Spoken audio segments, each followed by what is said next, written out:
Bom dia, pessoal. Estamos aqui hoje com um convidado, Alexandre Luiz Monteiro, para falar de um tema super relevante para a gente, que é soluções de controvérsia em direito tributário internacional. Se eu for falar o currículo inteiro do Alexandre, vai acabar o nosso tempo, a gente não vai poder discutir aqui o assunto, né? Mas o Alexandre, além de um grande amigo, de um excelente advogado, ele é doutor em Direito pela USP, dá aulas direto, tanto lá quanto no IBDT, e hoje veio nos honrar aqui com a sua presença para falar de um tema que ele domina muito, é uma das maiores referências no assunto no Brasil. Ale, não vou ficar tomando muito o seu tempo, porque o palco é seu, fique à vontade aí, ao final a gente vai bater um papo, eu já estou aqui com vários colegas, com o Felipe, com a Stephanie, com o Michel, com o Francisco, os demais vão entrando ao longo da sua apresentação. Manda bala. Maravilha. Pô, obrigado, Paulo. Obrigado pelas apresentações. Bom, o currículo foi isso daí que você falou, então demorou nem meio segundo. Não é tão extenso assim, mas, bom, conheço o Paulo aí, agradeço o convite já há muito tempo, né, Paulo? Desde que você voltou lá da Alemanha, lá naquele início, né? Ainda estava para defender o doutorado. Então, realmente é uma felicidade estar aqui, acompanhar a sua trajetória, que é com certeza muito mais brilhante do que a minha, só que você é modesto o suficiente para não fazer isso aqui, né? Mas estou muito feliz aqui de estar participando. A ideia aqui, pessoal, é falar um pouco dos mecanismos de solução de controvérsias no âmbito dos acordos para evitar a dupla tributação, né? Esse é um tema que vem ganhando relevância aí nos últimos anos no Brasil, principalmente, né? É um tema que eu gosto e venho estudando, comecei a estudar em 2008. De lá para cá, garanto que teve muita evolução mesmo, né? Assim, basta dizer que hoje a gente tem uma instrução normativa da Receita Federal tratando do procedimento amigável, coisa que em 2008, muito embora os tratados contemplassem, nunca sequer tinha sido cogitado, né? Então, acho que a ação 14 do BEPS deu uma acelerada, e como o Brasil faz parte do Inclusive Framework do BEPS, isso fez com que a gente avançasse bastante nesse sentido, né? E a minha ideia é trazer falar um pouco de procedimento amigável e tentar falar um pouco de arbitragem. A gente sabe que a arbitragem ainda vai demorar um pouco para chegar aqui, né? Imagino, torço para que a gente chegue lá, né? Até para aumentar a eficiência do procedimento amigável. Mas a ideia é trazer um pouquinho, né? Desses termos, os principais características, né? Desses mecanismos de solução de controvérsias. E aí a gente abre para bater um papo, enfim, mais focado com o pessoal. Deixa eu ver se consigo compartilhar a tela. Vocês enxergam? Sim. Maravilha. Então tá. Bom, vamos lá. Em primeiro lugar, procedimento amigável. O que é procedimento amigável ou o que são as hipóteses de procedimentos amigáveis nos tratados? O procedimento amigável está previsto no artigo 25. Quando a gente fala artigo 25, aqui eu vou usar a referência sempre à Convenção Modelo da OCDE. Tá? É o artigo 25 também do modelo da ONU, e também no US Model também observa essa mesma divisão de artigos. Em relação especificamente quais são as espécies de procedimento amigável, né? A gente vai tratar um pouco mais do procedimento amigável em sentido estrito, mas a realidade é que no artigo 25, né, da Convenção Modelo, você tem 3 espécies de procedimento amigável. Procedimento amigável em sentido estrito você vê nos parágrafos 1º e 2º, né, do artigo 25, e os procedimentos amigáveis nas modalidades interpretativo e integrativo no 25.3.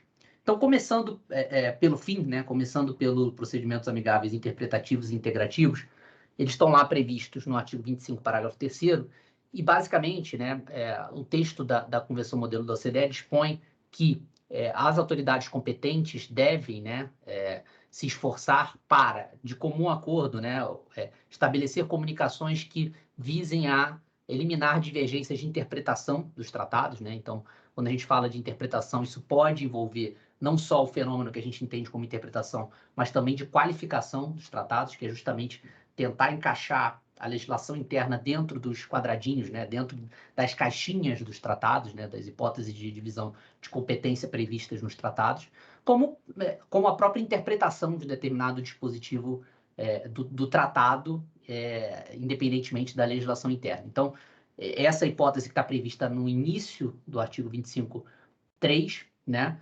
E no final do artigo 25.3 você tem uma previsão de método integrativo, né? Que nada mais é do que as autoridades competentes chegarem à conclusão de que num determinado dispositivo você precisa de uma espécie de integração, dispor um pouco mais por meio de protocolo, normalmente é o mecanismo, né? Por meio de protocolo, para que aquilo seja de fato integrado ao tratado. Existe uma discussão aí, né? Se você precisa de protocolo, não precisa, né? Se você pode fazer uma integração sem ser por via de protocolo, né? Por conta do dispositivo até constitucional do nosso artigo 49, né? O Congresso precisaria aprovar. Mas nos tratados a previsão é que as autoridades possam fazer isso, e aí você pode até distinguir os métodos integrativos entre integrativos acidentais, né? Por exemplo, a ideia é que tivesse ali, né, uma espécie de interpretação mais no sentido de interpretação extensiva do que propriamente de integração, e integração mesmo de criação de dispositivos novos, né? Então, existem essas duas hipóteses de procedimento amigável, lá no 25.3, primeira e segunda parte, né? E o dispositivo que é mais interessante para a gente tratar aqui é justamente o dispositivo do procedimento amigável em sentido estrito, certo? Bom, e o que é esse procedimento amigável em sentido estrito, né? Basicamente, pegando aí o artigo 25.1, ele permite, né, a uma pessoa, né, pessoa na definição do tratado, apresentar, né, uma pessoa que considere que as ações de um ou ambos os estados resultem ou possam resultar para essa pessoa, né, em tributação em desconformidade com os dispositivos do tratado, essa pessoa pode, né, independente dos remédios internos, da legislação interna desses estados, apresentar o seu caso para a autoridade competente de qualquer estado, qualquer um dos estados, né? Essa é a redação da Convenção Modelo da OCDE. A gente vai ver que nos tratados brasileiros isso não necessariamente está escrito dessa maneira, né? Tem algumas divergências. Esse caso pode ser apresentado aí no prazo que a Convenção Modelo da OCDE prevê, em 3 anos a partir da primeira notificação dessa ação, né, que resulte numa tributação em desconformidade com os dispositivos da Convenção. Então, a gente separa aqui alguns pontos importantes que se tenham em mente, né? Primeiro, a pessoa pode apresentar o caso não só para o estado em que ela é residente, como para o estado em que ela é nacional, né? E também na redação mais atual, para qualquer um dos estados, né? E a gente sabe que aqui no Brasil a gente tem poucos tratados, se não me engano, 4 ou 5, que prevêem essa possibilidade de um residente brasileiro acessar a outra jurisdição e vice-versa. Independentemente dos remédios da legislação interna, tá? Ou seja, eu posso ter uma disputa, né, interna, e também o procedimento amigável. Inclusive, o procedimento amigável é tratado pela Instrução Normativa da Receita Federal, a 1846 atual, como um procedimento não contencioso, né? É tratado dessa forma, na medida em que ele é uma forma de resolução de controvérsias entre os estados, né, principalmente. Então, independentemente dos remédios previstos pela legislação interna, isso é uma modificação da 1846 em relação a 1669, que previa ali dentre as hipóteses de acesso ao MEP, abrir mão dos remédios internos, e isso caiu. Até porque a gente tem algumas discussões aqui de encaixe, né, dos tratados com o Código Tributário Nacional, por exemplo, a questão da suspensão da exigibilidade e tudo mais, né? Então, a gente tem algumas dificuldades ainda que precisariam estar endereçadas, pelo menos a meu ver, no Código Tributário Nacional, para que esse mecanismo fosse ainda mais efetivo, tá? Ações que resultem ou possam resultar em tributação de desconformidade, ou possam resultar, uma coisa parecida com um mandado de segurança, né? Assim, ameaça de direito, seja uma ameaça concreta, né? Se consiga demonstrar, por exemplo, uma interpretação daquela autoridade, aquela autoridade competente, que ela vai aplicar de uma determinada forma, né? Uma consulta da Receita Federal, algo do gênero, isso pode sim gerar um acesso ao procedimento amigável. O limite é de 3 anos para você acessar a partir da primeira notificação, se houver uma notificação, né, específica, um auto de infração ou algo do gênero.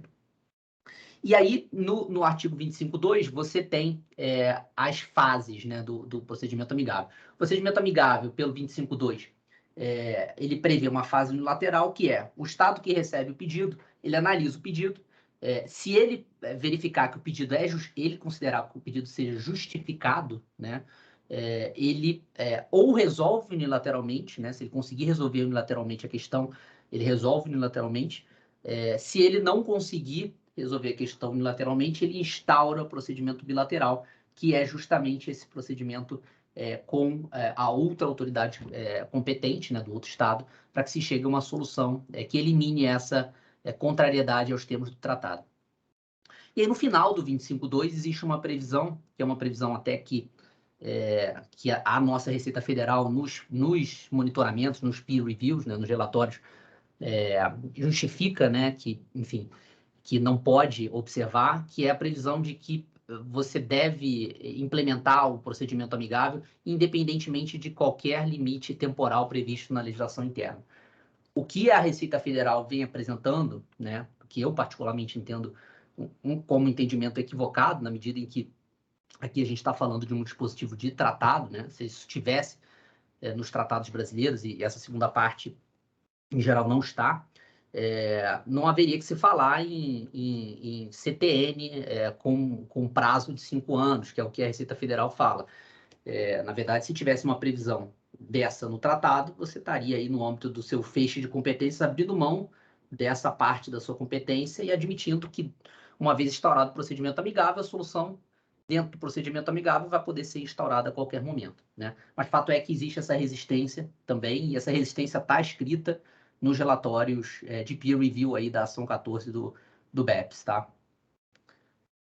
Bom, BEPS. BEPS é um marco importante aqui para nós, né, no Brasil, porque por ser parte do Inclusive Framework, a gente percebeu aí um avanço muito grande nas instruções normativas internas, né, especificamente no endereçamento do MEP, que muito embora tivesse nos tratados, não aparecia na nossa legislação interna o procedimento pelo qual se poderia acessá-lo, né? Então, antes do BEPS, a gente tinha o manual, esse MIMAP, Manual on Effective Mutual Agreement Procedure, que é 2007, que já continha uma série de aí, minimum standards e best practice, né, que é o termo do BEPS também, de formas e criação de dispositivos para que aumentassem a efetividade do procedimento amigável, né? E já em 2007 isso era uma preocupação, e essa preocupação no BEPS principalmente, né, que é uma ferramenta utilizada também para combate à erosão, que pode gerar mais, inclusive, controvérsias entre os estados, isso se torna ainda mais premente na ação 14. E no BEPS você também tem os minimum standards e as best practices para que esse procedimento amigável seja de fato efetivo, né? Aqui a gente bota os 3 pilares, né? Então, todas essas minimum standards e as best practices estão divididas entre boa-fé e celeridade do procedimento, desenvolvimento de regras internas e acesso efetivo dos contribuintes, certo? Na experiência brasileira, né, como a gente disse, o procedimento amigável consta em todos os tratados, com variações de redação, né? Variações de redação, variações de prazo, mas consta. E internamente a gente teve a Instituição Normativa 1669, de 2016, né? E mais recentemente, a que está em vigor, é a 1846, que basicamente dispõe, é muito procedimental, né? Ela basicamente dispõe sobre as regras de como e quem pode iniciar o procedimento amigável, né? Sempre remetendo também para o tratado específico.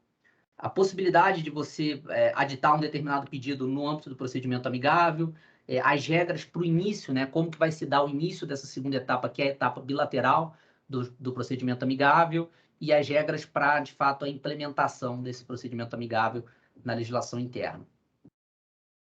Isso aqui é interessante, porque a gente está falando aqui um pouco do peer review, e a gente já teve 2 relatórios endereçando o Brasil, né, no procedimento amigável. Eu lembro que no início, quando eu estudava o tema bem no início, era muito comum, né, até em vezes que eu falava sobre esse tema, de dizer o seguinte: olha, o MEP, assim, nunca ouvi falar, não sei, não se tem notícia de ter acontecido qualquer coisa em relação a MEP no Brasil, né?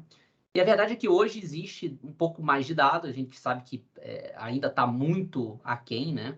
Em termos de número, né? De acesso do procedimento amigável, ainda é uma coisa que não está na rotina, né? No dia a dia das pessoas, né? Mas a gente percebe aqui, né, a evolução, né, dos casos iniciados e fechados, assim, a gente já consegue perceber que existe uma discrepância bem grande, né, assim, entre os casos iniciados e encerrados, sempre sobe um pouquinho, né? E o que a gente percebe é que houve um aumento aí também significativo. Hoje a gente está pelo relatório, né? No segundo relatório, o prazo para encerramento médio do MEP atualmente é mais ou menos 43 meses. 43 meses e meio, mais ou menos. No primeiro relatório era 26, um pouco mais do que o recomendável, que é 24 meses, recomendável pela OCDE.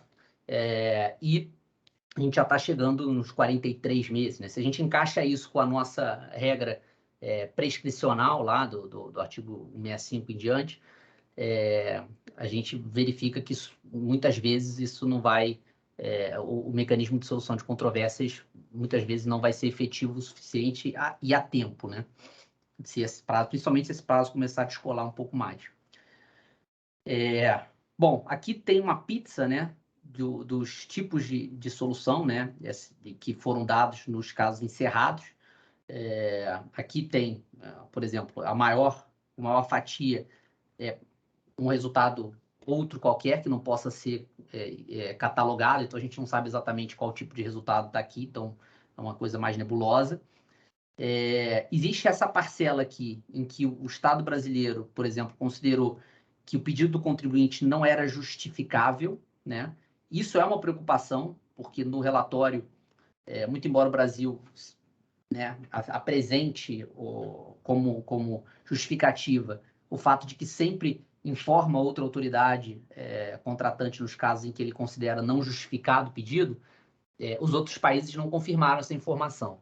Então, é uma coisa um pouco nebulosa e até isso é uma coisa bastante importante, né? Porque se eu considero que o pedido não foi justificado, eu nem acesso à segunda etapa do procedimento amigável, né? Então, interrompe muito na origem. Isso tem que ser bastante regulado. Nos Estados Unidos, teve até um caso famoso da Yamaha, em que a Suprema Corte entendeu que poderia o Poder Executivo dizer que era justificado ou não, independentemente de uma revisão do Poder Judiciário. Ou seja, o Poder Judiciário não poderia ir lá entender que aquele caso era justificável, né? Existiria aí uma certa alha decisória no Poder Executivo. Então, isso sempre foi uma preocupação da OCDE, enfim, e das convenções modelo, de que isso fosse realmente justificado e apresentado para outra parte, né? Para o outro Estado contratante, até por isso, né, que existe a previsão de você poder acessar o outro Estado contratante nessas hipóteses. Que são os casos em que o contribuinte desiste, né? Enfim, refisa, N mil coisas que podem acontecer no meio do caminho. Aqui o caso em que se entende que não houve tributação de conformidade no mecanismo bilateral, os casos em que a Receita conseguiu unilateralmente resolver a situação, e aqui a menor parte, né? Os casos em que se entendeu que houve a não conformidade com o tratado e que se resolveu eliminando a dupla tributação, isso representa aí pouco mais de 20% dos casos, né? Então a fatia ainda não está muito animadora, né? Conclusões desse relatório até o momento. Em relação aos mínimos standards, né? O Brasil, em 75% dos tratados, a gente não possui a segunda etapa, né? Que é aquela história do Shall Implement Resolution, regardless of any time limits, né? E também não prevê, e aí outra indicação também do BEPS é que existisse limite, por exemplo, para que o Estado, no âmbito de transfer price, né, fizesse o ajuste de preço de transferência, né, criar limites temporais para que você possa acessar o mecanismo de procedimento amigável de forma efetiva, né? Se não tiver um período para que esse ajuste seja feito, muitas vezes no outro estado você já não vai conseguir mais acessar ou criar qualquer tipo de controvérsia a respeito desse tema, né? Então o Brasil não tem nenhuma das duas coisas, na maior parte dos tratados, pelo menos. 50% dos casos, né, os tratados não possuem o procedimento integrativo, aquele que a gente falou do 25.3 na parte final. 20% dos nossos tratados não possuem prazo para que seja instaurado o procedimento amigável, né? A ideia é que tem assim, tem um prazo de 3 anos, né? Como a gente viu, alguns casos tem prazo de 5 anos, outros de 2, de 3 são poucos, né? E existe uma necessidade aí também de ajustar o 25.1 naquela hipótese de poder acessar não só o estado da residência, como o estado da nacionalidade, né? Nas hipóteses do artigo 24 de não discriminação, e nas hipóteses, em todas as outras hipóteses, também poder acessar os 2 estados, né? A residência e o outro estado contratante. O Brasil informa que não tem os Advanced Price Agreements, né? Muito embora a instituição normativa até fale de APAs, né? O que é curioso, mas fala sempre remetendo para a legislação externa, né? Não a legislação interna. E existe uma indicação também da Receita Federal que todos os casos de TP, apesar de nós não termos o artigo 9.2, né, do ajuste correlativo, estariam sujeitos, sim, à análise dentro do MEP, o que importa dizer que o arm's length deveria ser verificado, né? E aí você poderia ter uma discussão, por exemplo, do procedimento amigável para verificar se uma determinada margem fixa no caso concreto viola ou não viola o arm's length, né? Que é interessante, já que a gente vê isso, enfim, pelo menos no CARF, isso não ter acontecido, esse tipo de análise, né? A gente entende que pela 9430 estaria dentro do arm's length. Mas de uma forma geral, se entende que a nossa instituição normativa atende os resultados, né? Assim, ela prevê quase todos os minimum standards do BEPS. A média a gente já falou, essas questões aqui nós já falamos. O aumento, né, do acervo para julgar mostra que se precisa de um pouco mais de investimento e estruturação da equipe da Receita Federal dedicada aos procedimentos amigáveis, né? Que a tendência é só piorar, né, esse acúmulo. E, assim, precisa também haver um pouco mais de previsão da correlação entre o acesso de medidas anti-abuso, né, a utilização, no nosso caso, né, tanto, aí do 149 em relação à simulação, mas do 116 também, parágrafo único, qual a correlação disso com os tratados, se em alguns casos vai ferir, não vai ferir os tratados, e acessar o procedimento amigável também para ter o challenge disso, né? E a Receita Federal também sempre informa que não há arbitragem e que enfim, não tem em vista a inclusão de um procedimento de arbitragem. Em relação às deficiências do MEP, né? Então, assim, a gente listou algumas aqui, né? Aliás, essa outra parte aqui, desculpe, está errado, está duplicado. Mas, basicamente, né, não tem um prazo para resolução específico, né? Se você não tiver arbitragem, não tem nenhuma obrigação de se chegar a um acordo. Existem dificuldades, né, de uniformização da aplicação nos países. Em alguns países, você pode ter um enforcement limitado, né, por questões até de soberania, ou uma interpretação de soberania por esses estados. Pouca informação sobre o procedimento amigável, né, que no Brasil a gente é prova de que existe muito pouca informação sobre ele, apesar de termos uma instituição normativa.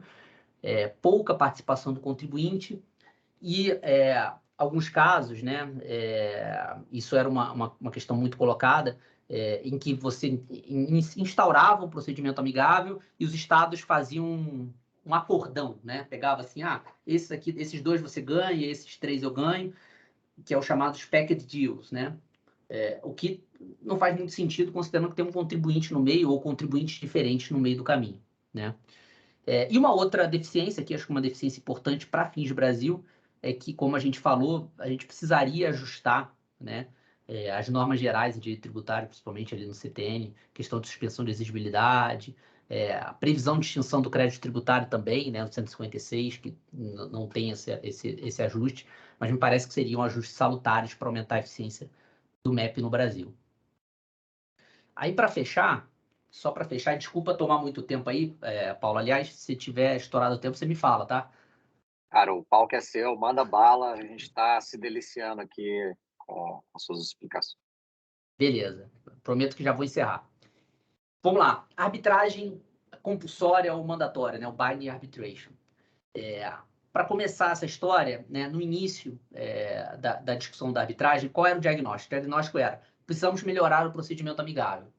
Como melhorar o procedimento amigável? Precisamos criar uma outra etapa, né, que é o two-step approach, né? Precisamos criar uma outra forma de acesso, nos casos em que o MAP não seja suficiente. E aí, no início, né, a gente verifica uma arbitragem voluntária, né? Ou seja, é quase como se fosse um compromisso arbitral, né? Se a gente for fazer uma analogia com a nossa 9307. Não uma cláusula compromissória. Ou seja, o Estado falava, ó, vamos instaurar arbitragem. E aí, se o outro Estado concordasse, você definia ali a forma, os mecanismos em que essa arbitragem seria conduzida, e aí a solução dessa arbitragem, né, seria, aí sim, vinculante, né? Caso ambos os Estados acordassem que aquela controvérsia ia ser submetida à arbitragem.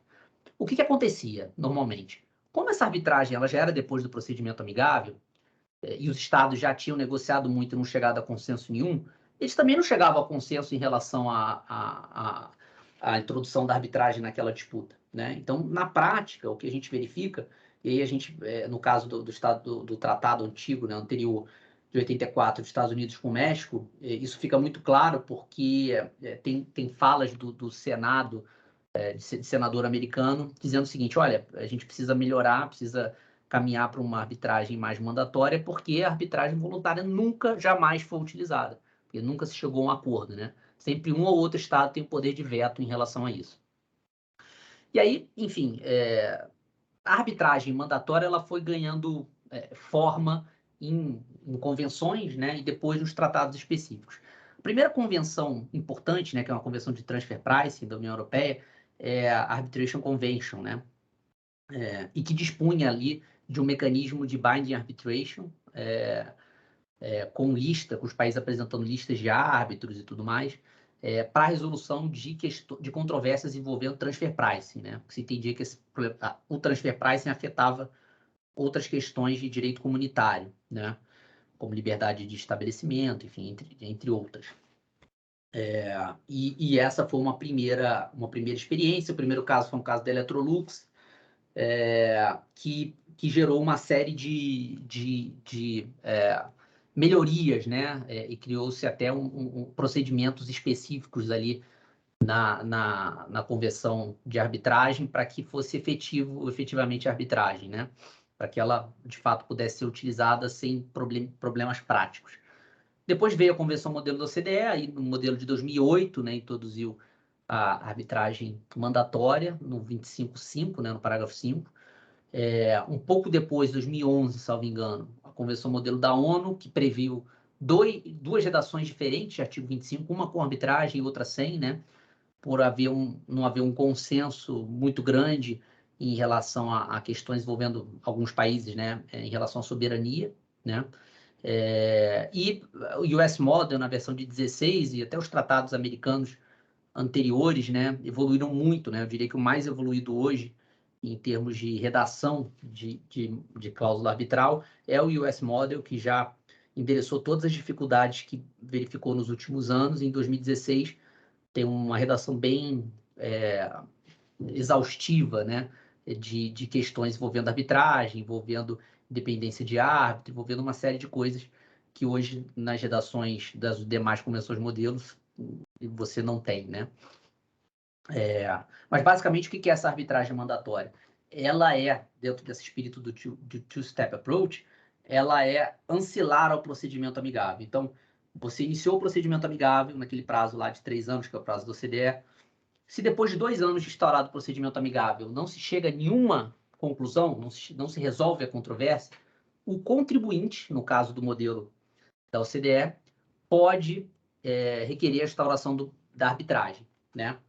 E aí, requerendo a instauração da arbitragem, cada estado vai indicar um árbitro, esses árbitros, em conjunto, vão indicar um presidente, e essa arbitragem vai ser no formato ad hoc, ou seja, não é uma arbitragem, a princípio, institucional, não é uma arbitragem organizada pela AAA ou pela CCI, ou enfim, por outro organismo, né? Até poderia ser, mas o modelo previsto é um modelo ad hoc.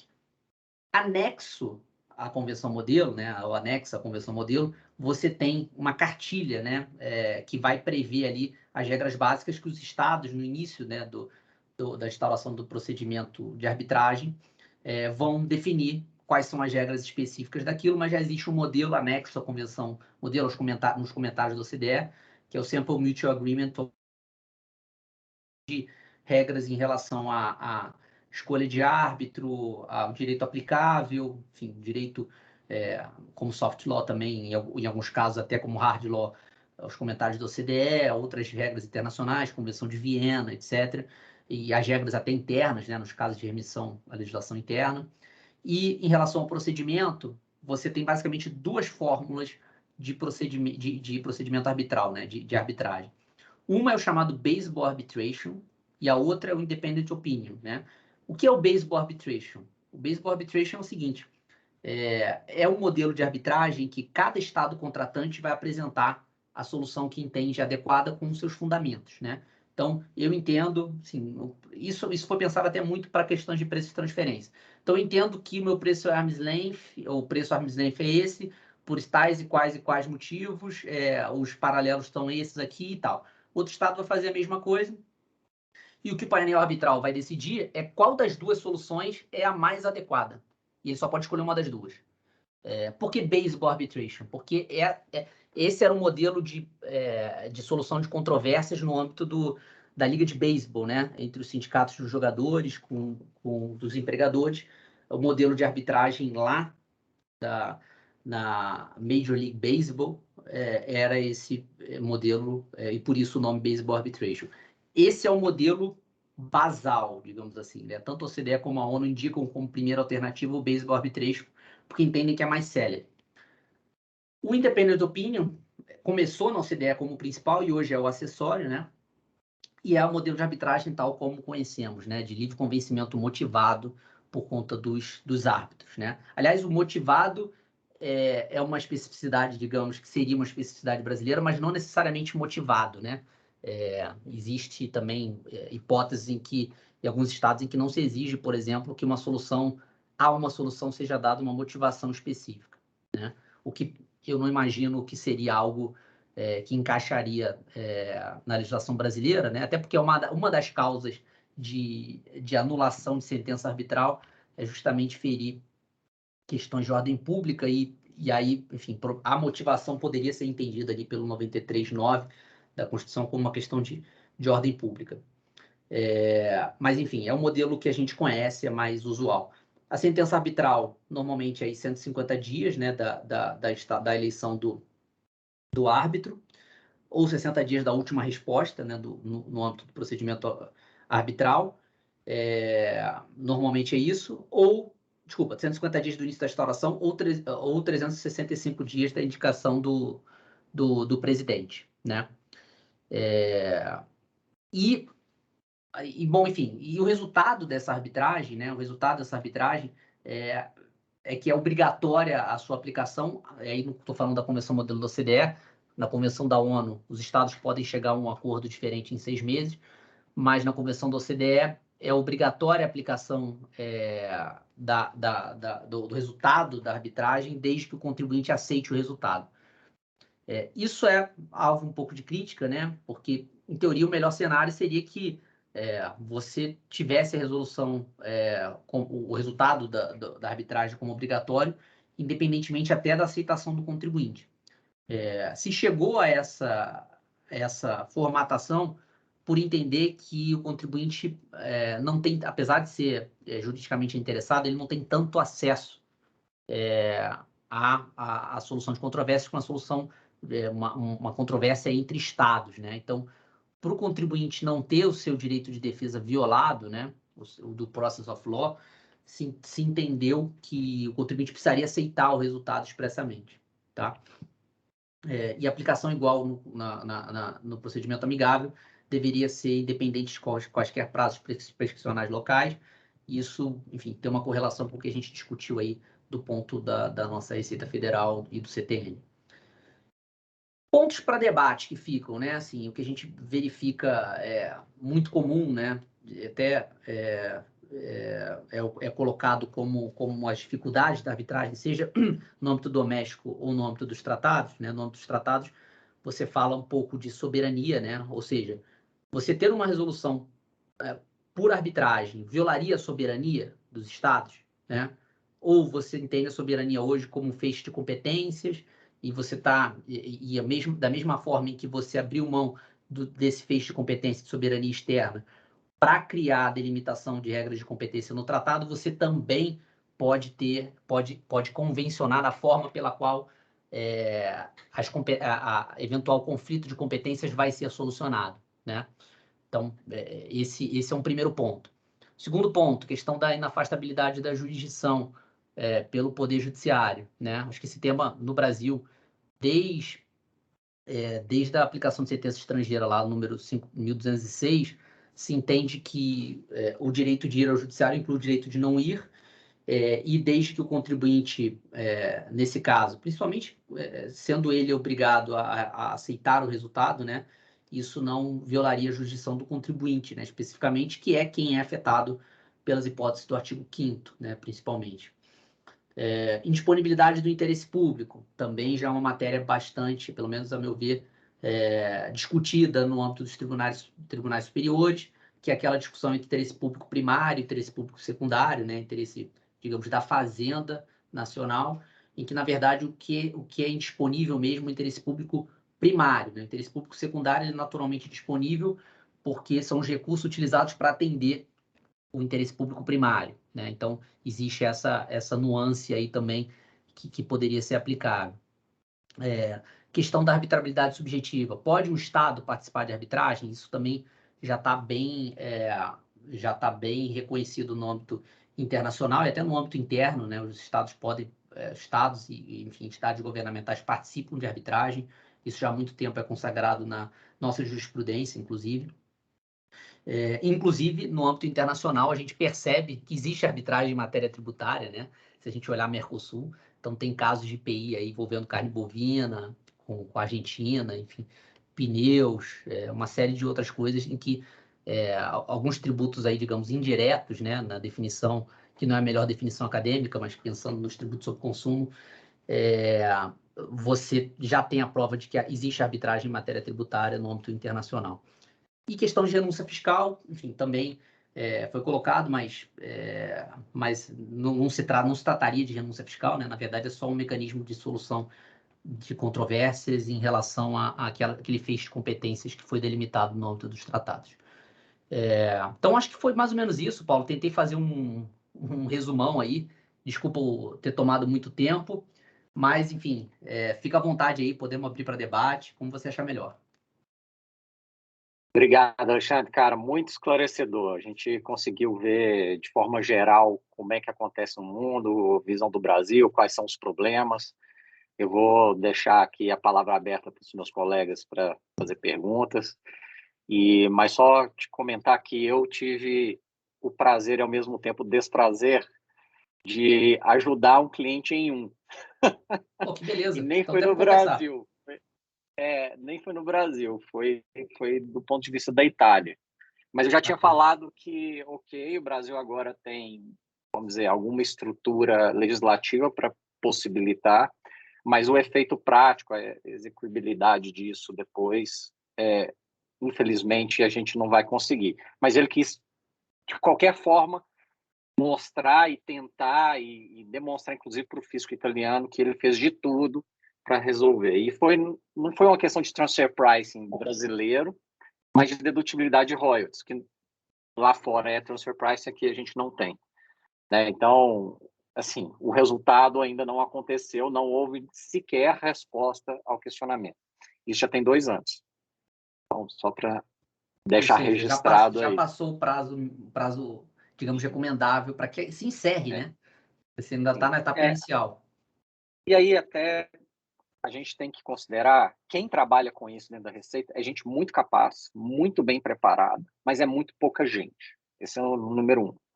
E você falou muito bem, falta estrutura. O segundo eles estão amarrados pela legislação.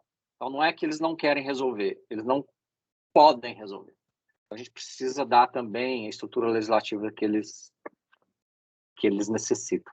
Mas vamos lá, Michel já levantou a mão, deixa eu me retirar aqui, por favor. Bom, obrigado, Alexandre, por nos brindar com essa excelente palestra, né? Talvez depois de uma semana de carnaval, o brinde seja a melhor metáfora que a gente possa ter aqui. E, cara, eu acho que essas colocações do Paulo, eles já me permitem fazer um gancho aqui, tanto nessa questão de prazo, que quando você começou a falar de prazo prescricional, é uma questão que eu sempre penso, né? Quando a gente começa a falar de hierarquia de tratado no nosso sistema jurídico, está embaixo do CTN, não está embaixo do CTN. Essa é uma questão que nunca ficou muito clara, né? Nunca foi enfrentada pelo Poder Judiciário. A gente sabe que está acima da legislação ordinária por conta do artigo 98 do CTN, mas nunca se falou expressamente em relação ao próprio CTN. Está no mesmo nível? Se está no mesmo nível, não seria a legislação posterior? Ou está abaixo do CTN? É uma questão que para mim não está tão clara a saber se eu precisaria ou não alterar o CTN. Eu concordo Tem um outro detalhe, que aí, assim, dentro dessa tua linha, desculpa te interromper, independente da hierarquia, vamos imaginar que esteja na mesma hierarquia. Você pode falar de lei posterior, você pode usar o critério da especialidade também. Ou seja, nesse caso, eu estou falando de uma solução de controvérsias no âmbito de um tratado específico, que é esse tratado, e para esse tratado não tem esse prazo. Exatamente. Então aí fica essa questão. Será que aqui a gente ultrapassaria o prazo prescricional? Mas aí também tem essa questão, seriam uns 3 anos ou ficaria indefinido, né? E até um outro ponto que talvez chama a minha atenção aqui quando eu estou pensando nesse assunto é como que esse mecanismo de solução de controvérsias vai se integrar com outros mecanismos, como ele se integra ao PAF, como ele se integra ao Poder Judiciário. Então, eu tenho uma decisão qualquer em repercussão geral no STF, ou um repetitivo no STJ. O árbitro tem que respeitar isso ou não tem? E como que fica depois essa implementação dentro do Brasil? Enfim, pensando aqui sem nenhum exemplo mais claro, mas só pensando em que isso seria um cenário possível.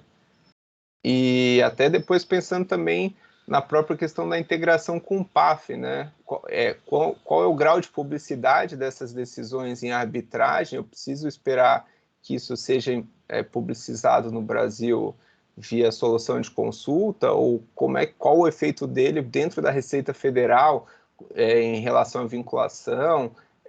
E mesmo para aplicação do artigo 100 do CTN, então vou ter multa, vou ter juros. Como que eu vou trazer isso para dentro do Brasil, né? Essa, para mim, é uma questão muito difícil que leva ao outro ponto. Talvez o ponto final, assim, até para poder te ouvir, porque eu sei que eu estou fazendo uma arguição aqui. Eu já até esqueci todas as perguntas, mas depois você vai me lembrar. O Paulo vai lembrar a gente, então, que o Paulo é bom, ele anota tudo. E aí, o último ponto, talvez seja o da concorrência, porque você falou, se eu posso entrar no Brasil ou posso entrar na Itália. Aí o cliente do Paulo foi lá e entrou na Itália, eu fui aqui e entrei no Brasil. Aí você falou, os estados eles podem tentar dar uma solução unilateral ou levar para o MEP bilateral. Se o Brasil dá uma solução X, a Itália dá uma solução Y, e já automaticamente eu vou ter que ir para o bilateral ou eu vou ter que ter uma provocação? Quer dizer que eu posso ter contribuintes se aproveitando de uma solução X dada pelo Brasil e de contribuintes se aproveitando de uma situação Y dada pela Itália? E qual o efeito disso quando eu penso no fluxo internacional? Eu posso ter um caso em que, aproveitando no Brasil da solução X e aproveitando na Itália da solução Y, eu vou ter uma não tributação? Qual o efeito disso, né? Para mim, isso então vamos lá, muito... assim, o que está escrito no tratado, né? O que está escrito no tratado não é que eu possa acessar os dois ao mesmo tempo, posso acessar um ou outro, né? Então, estou falando de uma mesma controvérsia que pode ser acessada sob um prisma ou sob o outro, tá? Agora, não existe a possibilidade de você ter o contribuinte acessando os dois ao mesmo tempo, né? Pensando em diferentes contribuintes, né? Se você estiver falando de diferentes contribuintes, né? E aí você está falando de diferentes contribuintes, isso leva provavelmente para uma questão mais de transfer price, certo? Está falando especificamente de transfer price. Especificamente ou de transfer price, ou enfim, ou outras relações que envolvem partes relacionadas. Nesses casos, especificamente, isso não está realmente endereçado, né? Você poderia ter uma solução diferente por ambos os estados, mas o que deveria acontecer, né, em qualquer um desses casos, e aí desde o início, né, do Manual de Efetividade de Procedimento Amigável, é que o estado comunique ao outro no início da análise daquela controvérsia, né? Recebeu o pedido, já diz, recebi um pedido aqui de início de controvérsia em relação àquela determinada controvérsia, para evitar que você possa ter dois acessos simultâneos para resolver a mesma situação. Muito embora, nesses casos, você até pode ter soluções diferentes, considerando que aqui a gente está falando de dupla tributação econômica, entre aspas, né? Então, você tem contribuintes diferentes. Então, você pode ter uma situação para um e uma outra situação para outro. Isso só não é desejável, né? Isso não é desejável. Mas essa é uma preocupação que deveria ter e que é um caminho natural de ser aperfeiçoado, né?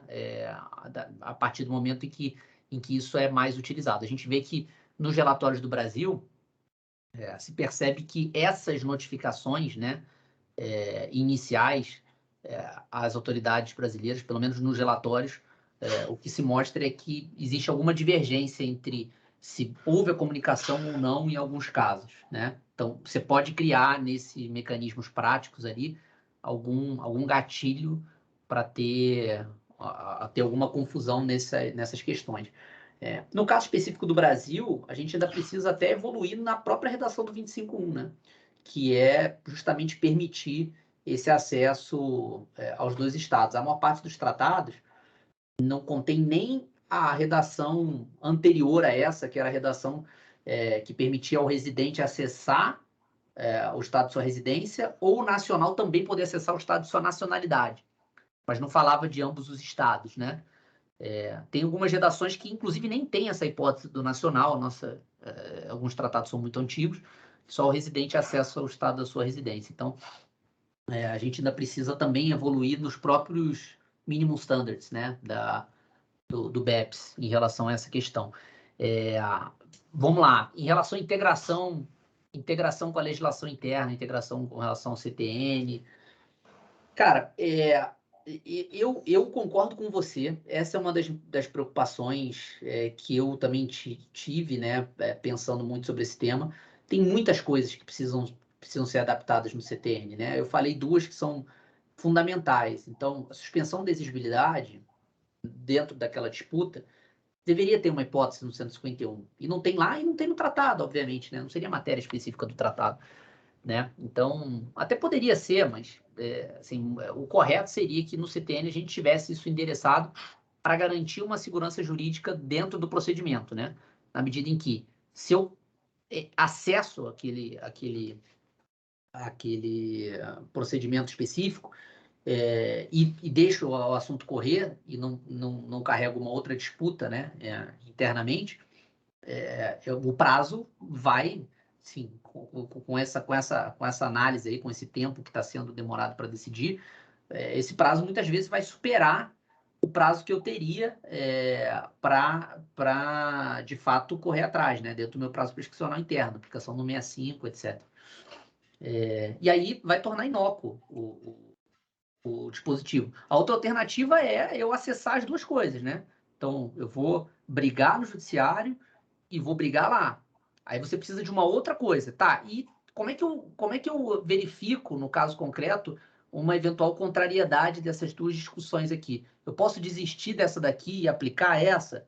Se tiver no mandado de segurança, eu posso desistir a qualquer tempo. Mas será que do ponto de vista aí também da boa-fé, vou carregando as duas coisas, estou perdendo aqui, desisto dessa, aplico aquela? É uma história que se coloca também no âmbito internacional como cherry picking, né?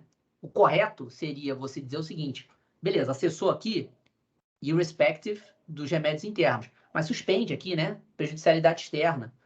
Vem aqui, julga esse aqui, beleza.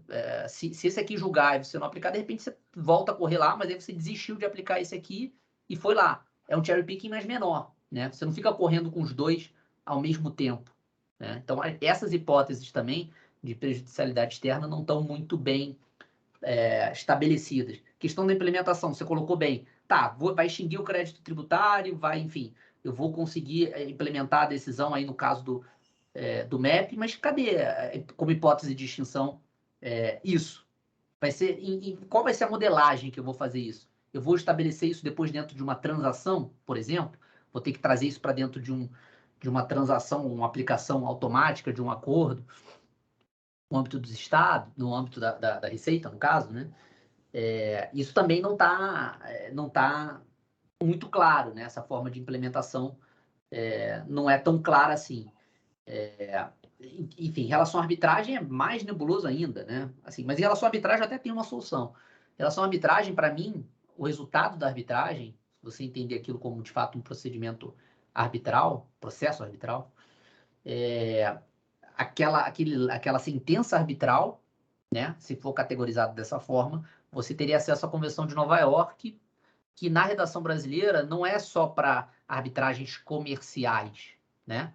Ela abrange qualquer arbitragem. Então, poderia, por exemplo, iniciar eu eu tendo interesse jurídico, eu como contribuinte com interesse jurídico naquela relação, iniciar um processo de aplicação de sentença estrangeira, no caso, né?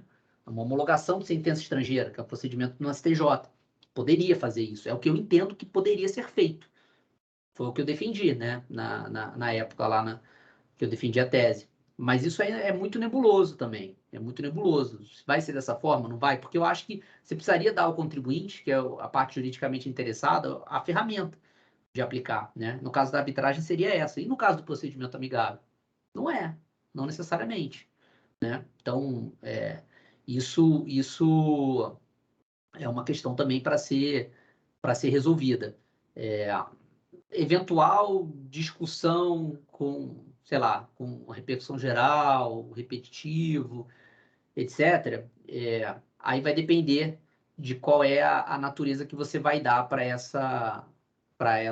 esse resultado, né? No âmbito da arbitragem, você pode entender que aquilo ali é uma sentença, faz coisa julgada, e aí você teria só as hipóteses de anulação. Isso entra dentro das hipóteses de anulação? Por exemplo, uma violação da ordem pública? Não sei. Vamos ver o que a STF vai julgar também em relação a coisa julgada de relações de trato sucessivo, né? A STF vai analisar isso aí. Existe coisa julgada inconstitucional nesse sentido, né? Então, a gente vamos observar aí também os movimentos, os próximos passos, mas assim, apesar da gente ter evoluído muito nisso, você vê que só aqui, nesse pouquinho de tempo, a gente já viu vários gaps que precisariam ser solucionados, né? E o principal é esse, né? Não basta ter uma instituição normativa que prevê os mecanismos e tudo mais, se você não tem uma correlação desse procedimento com toda a nossa ferramenta de contencioso interno e com as nossas normas gerais, que estão dispostas em lei complementar, né? Então, assim, tentando, não sei se eu lembrei de tudo que você falou, mas assim, também não sei se ajudei muito, porque essas questões também não estão tão solucionadas assim, mas tem alguns caminhos aí, né, para possíveis soluções, né? Excelentes ponderações, Alexandre. A gente não tem resposta pronta, é trazer o debate mesmo. Exatamente. E eu acho que o mais importante é isso. A gente trazer o debate em relação, por exemplo, à arbitragem, está muito de lado, né? Assim, claro, a gente precisa evoluir muito também no procedimento amigável, mas a arbitragem, ela nunca entra nesse contexto da discussão e deveria entrar, né? Porque uma das formas de você garantir que o procedimento amigável vai ser efetivo é dar para o contribuinte o poder de acessar a arbitragem se não for, né? Porque é exatamente essa a função da arbitragem, é você aumentar a eficácia do procedimento amigável. Então, os estados vão ter um estímulo de chegar àquela solução daquela controvérsia no prazo adequado, né? E porque se não fizerem, você vai iniciar um procedimento de arbitragem que vai ser custoso para todo mundo. Os estados vão sofrer. Então, é mais fácil você solucionar antes do que chegar ao mecanismo ali de ter que enfrentar uma arbitragem. Então, essas coisas conversam, né? Você inserir a arbitragem resolve uma boa parte também dos problemas que você levantou. Então, enfim, acho que é importante a gente debater. Obrigado. Realmente. E é engraçado, né? A gente está tão atrás em algumas coisas em relação ao restante do mundo, mas essa questão da arbitragem, embora eu seja totalmente a favor também, a gente vê resistência de outros países. Inclusive, eu lembro quando eu estava ainda nem no doutorado, no mestrado ainda, e eu perguntei para o professor, e a questão da arbitragem e tal? Eu falei assim, eu acho ótimo, mas não sei se a Alemanha vai aceitar. Porque, efetivamente, a gente tem problema não só no Brasil, mas a gente precisa fazer alguma coisa para aquilo que está no papel começar a virar realidade, né, Alexandre? Então, a gente precisa ter um mínimo de enforcement das coisas.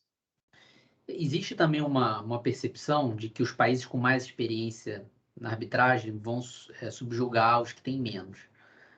Mas eu acho que isso essa questão, se a gente for levantar esse ponto especificamente, eu acho que nunca vamos implementar, né? Porque sempre, cada vez mais, os outros estados vão ter mais experiência. Então, no momento em que a gente eventualmente caia no colo uma introdução da arbitragem, então vamos imaginar que o Brasil vai lá, em algum momento, vai aderir ao CDE e vai ser obrigatório no âmbito do CDE também você introduzir o artigo 25.5. Perdemos tempo.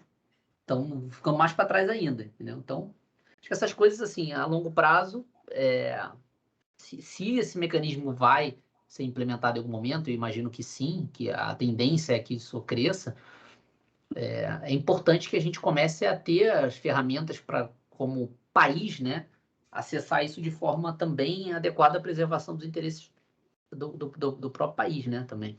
E você ter uma paridade de armas, né? Ou, inclusive, poder indicar árbitros que sejam reconhecidos e respeitados e que vão poder participar, por exemplo, de arbitragens envolvendo o Brasil. Mas, enfim, isso é uma questão também, isso é um ponto que é levantado, né? Que foi levantado, inclusive, na ONU, né?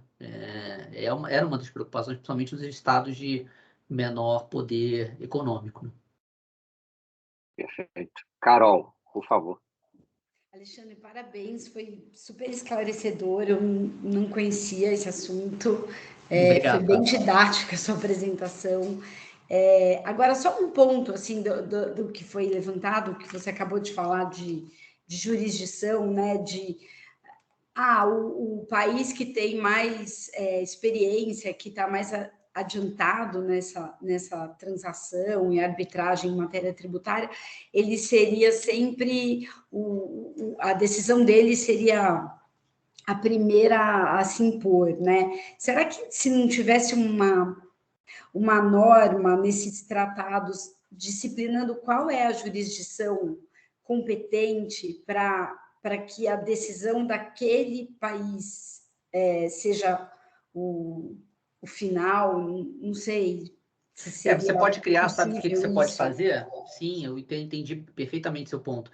Você pode criar também, lembra, uma coisa é a arbitragem ser binding, a outra coisa é o procedimento arbitral, como ele vai se dar. Você pode, por exemplo, inclusive, prever num tratado que aquilo vai ser administrado, por exemplo, por uma determinada instituição. Aí você vai caminhar para uma arbitragem que não é ad hoc, é uma arbitragem institucional. Esse é um caminho, sim, eu concordo.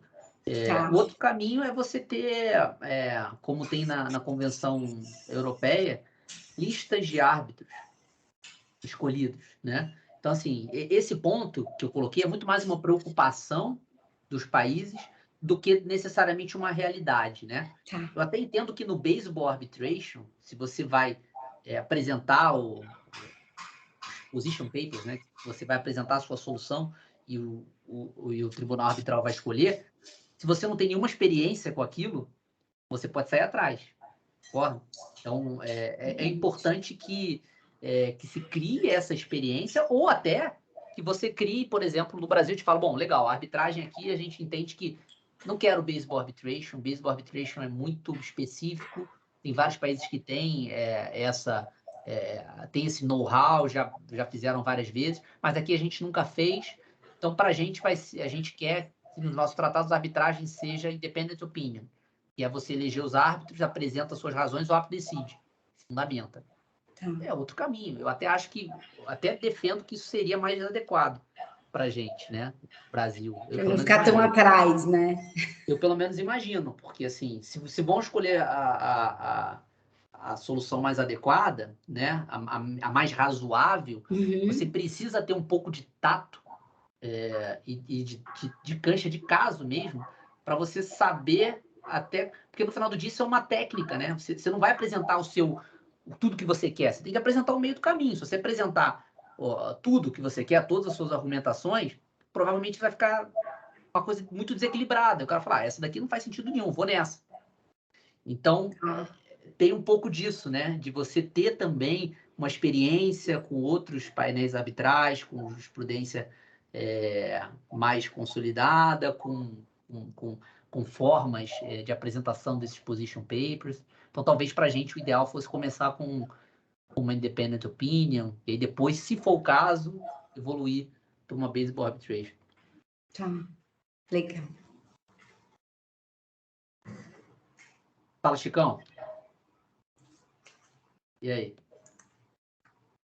Tirando do mundo aqui. Não, chovendo molhado, é uma honra estar com o meu... Antes até de ser meu sócio, amigo pessoal, Alexandre. Não sei se todo mundo aqui sabe que o Alexandre é meu sócio. Foi um dos responsáveis... Tenho esse prazer.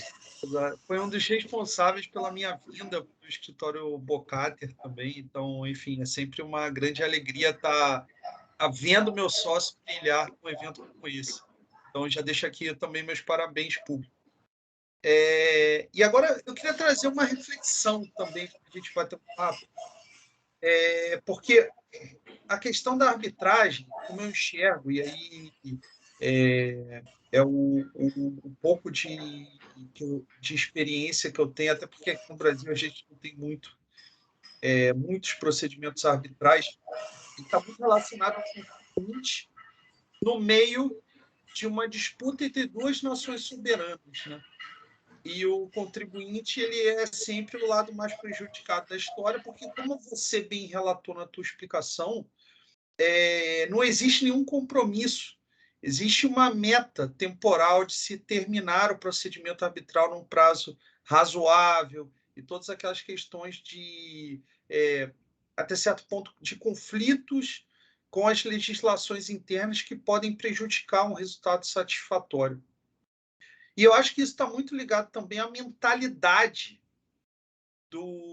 das entidades, das soberanias, vamos dizer assim, dos países soberanos, em enxergar, e aqui eu falo principalmente do Brasil, enxergar as empresas como entidades isoladas, quando o correto seria enxergar uma subsidiária brasileira de uma empresa multinacional italiana, por exemplo, como dois compartimentos de um mesmo negócio. E aí a gente já fala de novo, aí eu já trago também para a minha área de pesquisa, puxando a sardinha para o Single Tax Principle, e pagar um imposto sobre aquela renda, e aí o que a gente já passa a ter uma discussão de alocação. Então, eu acho que eu queria ouvir a tua opinião sobre essa colocação da seguinte maneira. Como é que a gente vai avançar na questão do procedimento arbitral quando a mentalidade dos fiscos ainda é uma mentalidade de proteção da sua base tributável, independente de qualquer modelo de negócio também? Então, aqui é uma questão muito mais filosófica, que eu também, talvez, você não tenha uma resposta, talvez você tenha uma opinião, né? Porque essa resposta pode não existir também. Eu queria ouvir um pouco a tua ponderação sobre isso, se eu puder ajudar um pouco aqui no debate também. Não, claro. Tem algumas coisas aí, Chico. Bom, acho que a questão da mentalidade é difícil responder, mas o que eu te diria é que a prática e você está exposto cada vez mais a situações, a processos arbitrais nessa seara, vai fazer com que você tenha uma curva de aprendizado e que muitas vezes você chegue no meio do caminho. Eu lembro, eu vou fazer uma analogia, talvez nada a ver, tá? Mas eu vou fazer uma analogia com a minha experiência, por exemplo, como jogador lá no CMT, o Michel vai entender o que eu tô falando. você começa no mandato o seguinte, indicados do contribuinte, indicados da fazenda, assim, dois lados completamente diferentes da mesma sala, né? A partir do momento em que vai percorrendo o tempo do mandato, as pessoas vão caminhando mais para o centro, né? E vão chegando a algumas soluções que no início elas não chegariam. É o ideal? Talvez dentro daquele mandato nem seja, né? Estou dando exemplo do CMT, eu garanto que não é o ideal. Michel também. Mas, com certeza, no meio do mandato, você percebe uma evolução também naquele pensamento, as pessoas vão realmente entendendo mais a dialética das coisas. A dialética normalmente leva a uma evolução, uma curva de aprendizado. Essa é a minha visão. O outro ponto que eu colocaria em relação a isso que é uma das questões muito valorizadas no procedimento amigável e ainda mais na arbitragem, é a participação efetiva do contribuinte. Se a gente está falando, por exemplo, de um caso de transfer pricing, quem que sabe mais do modelo de negócio? É o Estado A ou o Estado B? Nenhum dos dois, é o contribuinte. Ele sabe mais do modelo de negócio.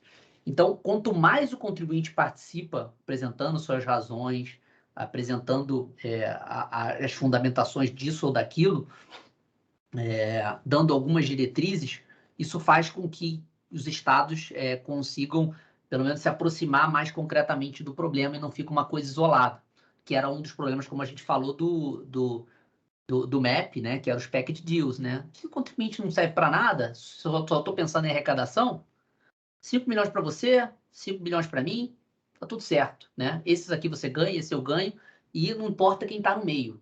São pessoas diferentes, não são? Mas o que eu vejo é que, assim, essa participação, essa participação mais efetiva do contribuinte, criação de mecanismos mais eficazes, a própria experiência criada naqueles mecanismos faz com que a gente avance. Eu não consigo te dar uma resposta melhor do que isso, mas é como eu enxergo, pelo menos. Não, achei perfeita a tua analogia, até porque, assim como no CMT você teve representante da fazenda e representante dos contribuintes, eu não sei se o fisco brasileiro vai chegar a ver determinados países num procedimento arbitral como sendo países pró-contribuinte. Então, vou dar um exemplo. Eu imagino o fisco brasileiro negociando com o fisco holandês, por exemplo. Aí vai falar, esse pessoal aí quer dar ruling para o contribuinte pagar menos imposto. Eles são mais amigáveis aos contribuintes. Então, eu tenho que ser um pouco mais rígido aqui para defender o meu lado. Isso e como é que isso melhora isso? Com o tempo, você vai percebendo... Exato. Cara, e assim, não sei quantos de vocês já tiveram oportunidade de ver em autos de infração cross-border, o cara fala assim, mas veja só, essa entidade está em Luxemburgo, um conhecido paraíso fiscal, não sei o quê. Tipo, porque nem sabe o que está falando, entendeu? Ah, esse aqui está na Holanda, conhecido por dar regimes favorecidos, não sei o quê. E muitas vezes nem conversa com a regra, entendeu? Assim, o cara nem falou, nem pegou a IN de 1037 para fazer uma coisa embasada. O cara, achismo da cabeça dele. Uma conhecida jurisdição. Já vi isso até nos Estados Unidos, né? Ah, os caras tá aqui, pô, uma empresa em Delaware. Pô, é claro que está errado, né? Ele está em Delaware. Como se a maior parte das empresas americanas não tivessem Delaware, né? Então, enfim, essa questão é uma questão que realmente você precisa entender um pouco melhor, deixar alguns preconceitos de lado. E é muito do que atrasa a gente, né? Preconceito. Acho que você tocou num ponto importante. Experiência também, né? A gente precisa de mais, precisa de uns 100. É porque a gente não tem conceito, né? Então a gente não tem o conceito, só tem como ter o preconceito. Então, está na etapa anterior, né? Eu acho que isso são aqueles últimos pontos que você trouxe, Alexandre, dos desafios de solução alternativa de conflito, que a gente já tem esse preconceito, né? Já tem, assim, é muito recente que está sendo superada aquela barreira de indisponibilidade do interesse público, né? Que você não pode transacionar com tributo, mesmo que o artigo 156 traz a transação como uma forma de de extinção do crédito tributário, né?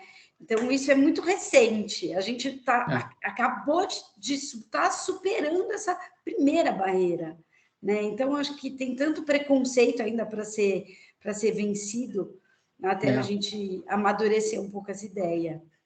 Concordo totalmente. Eu acho que é isso aí. Mas, assim, de ponto positivo, tá? Eu acho que, de fato, teve uma evolução muito grande desde quando eu comecei a olhar o tema e hoje. Hoje a gente já tem casos concretos, né? O Paulo já trabalhou num caso, por exemplo. Então, assim, são poucos, mas sempre começa com poucos, né? Então, a gente vai evoluindo e a prática que vai apresentando, isso foi assim em todos os países. A prática foi apresentando os gargalos que foram sendo superados e que foram sendo evoluídos. Assim, é sempre assim, é uma curva de aprendizado. Acho que o Felipe, né, quer falar? Só um comentário também. Diga lá, por favor. Às vezes preconceito vira lei, né? Se não vira lei, vira instrução normativa. Isso traz já uma série de consequências. Então, acho que é muito importante a gente ter, de fato, essa participação do contribuinte para que ele mostre dados, effective tax rate, por mais que esteja em Luxemburgo, na Holanda, na Espanha. Então, essa participação é fundamental, né? Aqui na Europa, você está tendo essa construção já com local files, então já há uma possibilidade de acesso, né, para esse modelo business, o que é uma distribuidora de low risk, o que é uma empresa mais robusta de produção. Então, isso tem que ser levado em conta e trazer também essa discussão sem o preconceito, porque senão isso não vai para frente. Fica uma discussão muito rasa, né?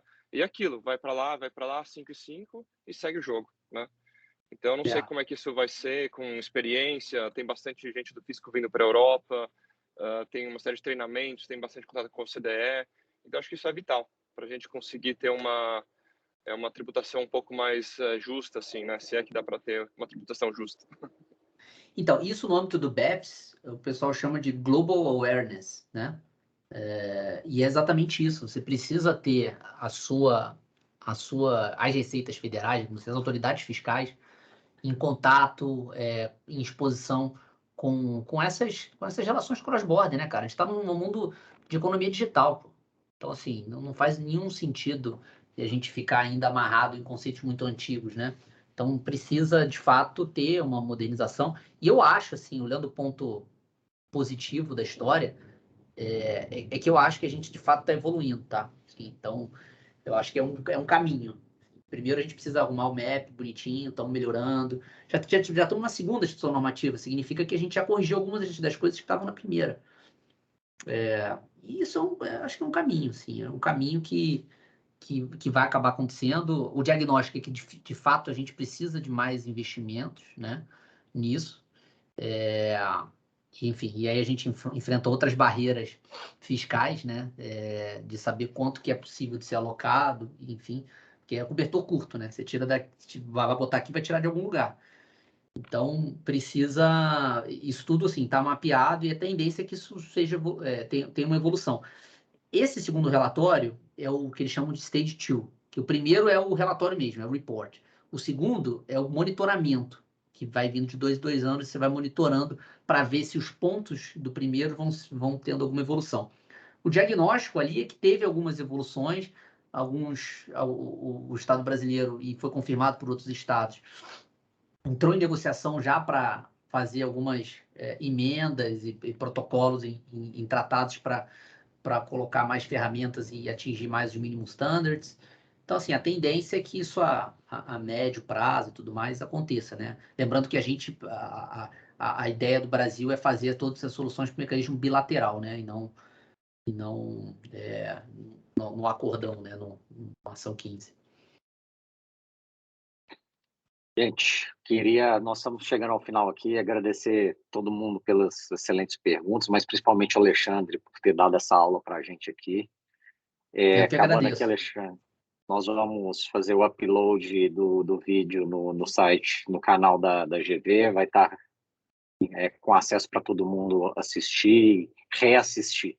Tá? Se quiser deixar só as últimas palavras aí, já vou deixando o meu muito obrigado. E a casa está sempre aberta aqui para você discutir, trazer suas ideias, trazer seu conhecimento para espalhar conosco aqui. Não, com certeza. Obrigado, Paulo. Bom, tava me lembrando aqui, só para fechar as últimas palavras, no início, quando eu estava começando a escrever o que seria meu projeto de tese para entrar, na época no mestrado, né, que depois eu converti em doutorado, eu lembro de discutir isso com você no escritório, quando você ainda estava lá, né? Acho que a gente chegou a debater um pouco desses pontos desde lá de trás. Você vê quanto tempo que a gente já conversa sobre esse assunto. Já tem o quê? Isso é 2008? Faz sentido? 2008? É 2008, né? 2008 para cá. Então, assim, realmente, então é um prazer voltar a falar desse tema contigo, relembrando o início, quando eu comecei a olhar isso de perto. Quando eu nem sabia que isso ia virar um tema realmente relevante, né? Então, é um prazer estar aqui. E, bom, um prazer estar falando aqui no NEF, né, com vocês. É um público super, super qualificado, com essas perguntas. Algumas pessoas eu conhecia, né? O Michel já conheço de longa data, seja do ponto de vista acadêmico ou até no CMT, né? Que a gente tive o prazer de ter ele lá no período que eu tive também. A gente, enfim, travamos batalhas, derrotas, choros e abraços naquele período. Enfim, estou à disposição também, se quiser também deixar o meu contato aí para o pessoal, para bater papo sobre esse assunto. Eu acho muito interessante discutir esses temas, até para ver um pouco a realidade de cada um, assim, tem muita gente que está tendo mais contato de perto, outras com menos contato, então acho que é interessante essa troca, que permite que a gente evolua também no raciocínio desse tema, né? Que eu acho que é muito importante. Enfim, então no final do dia agradecer aí a presença de vocês, essas perguntas, muitas reflexões também para a gente pensar. Acho que o Michel deixou algumas aí também importantes. Enfim, ficar à disposição aí para qualquer outra pergunta, alguma outra coisa que surja. Muito obrigado, gente. Bom dia. Então, está encerrada a nossa reunião e bom resto de semana para todo mundo. Bom dia. Um abraço tchau, a todos. obrigada. Tchau, tchau. Um abraço. Tchau, tchau. Tchau, tchau.